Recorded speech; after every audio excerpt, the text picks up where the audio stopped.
Deixa. Ah, meu amigo, você vem para comer. Meu nome é Lelica Rica. E o seu? Altamir. Muito prazer, Altamir. Nós queremos saber o que você acha da campanha de conscientização com o humor do Guia Angelhaços aqui na RG. Não, vai. Angelhaços no Gangue, conscientizando com todo mundo.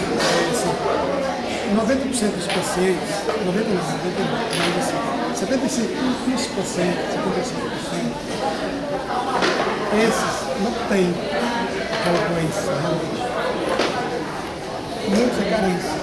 Eles precisam de um treinamento, eles sabem que chegando aqui vai ter toda uma atenção particular, vai ter alguém para cuidar dele, alguém do branco, limpinho, arrumadinho para final.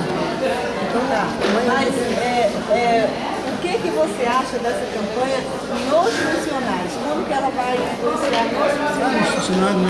A gente quer saber principalmente nos funcionários, que são os cuidadores dos pacientes.